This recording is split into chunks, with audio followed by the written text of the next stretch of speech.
પાંડેસરા જયકૃષ્ણનગરમાંથી બપોર બાદ ગુમ થયેલ ભાઈ બહેનને પોલીસે 100 જવાનોની ટીમ બનાવી 25થી વધુ સીસીટીવી કેમેરા ચકાસી 3 કલાકની મહેનતે અંતે સહી સલામત શોધી કાઢ્યા હતા।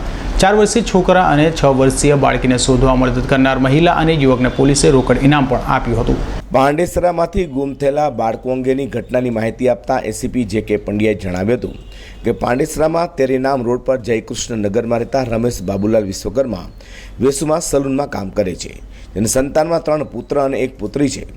4 વર્ષનો નીલ અને 6 વર્ષીય નેન્સી સોમવારે બપોરે ગુમ થઈ ગયા હતા।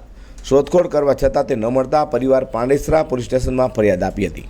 પીઆઈએપી ચૌધરીએ પાંડેસરા ઉપરાંત સચિન અને સચિન જીઆઈડીસી પોલીસ સ્ટેશનમાં મળીને 100 પોલીસ જવાનોની અલગ અલગ ટીમો બનાવી હતી। આખા વિસ્તારમાં શોધી હતી। ટીમોએ 25થી વધુ સીસીટીવીના ફૂટેજ પણ ચેક કર્યા હતા। નીલ સાંજે કૈલાસ ચોકડી પાસે એક ખાણીપીણી લારી પર હોવાની માહિતી મળતા પોલીસે તેનો કબજો લીધો હતો। 6 વર્ષીય નેન્સી ન મળતા પોલીસે નજીકના વિસ્તારમાં વધુ સીસી ફૂટેજ ચેક કર્યા હતા। નેન્સી અલથાણ તરફ જતી દેખાઈ હતી। અલસાન બ્રિજ ક્રોસ કરીને નેન્સી દુર્ગાબેન પવન નામની મહિલાને મળી હતી।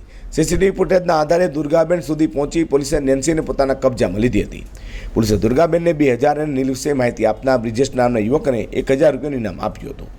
શ્રમજીવી પરિવારને બાળકી સલામત મળતા તેમની ખુશીનો પાર રહ્યો ન હતો। બાળકને શોધી કાઢતા પોલીસે સ્ટાફને પણ અભિનંદન પાઠવ્યા છે। હાલ તો શ્રમજીવી પરિવારના માસૂમ બાળકોને શોધવા માટે 100 જેટલા પોલીસ જવાનોએ દરેક સીસીટીવી સહિત ગલીએ ગલીએ જઈ તપાસ કરી 3 કલાકમાં શોધી કાઢી પ્રશંસનીય કામગીરી હાથ ધરી છે। Azhar Qureshi, return news.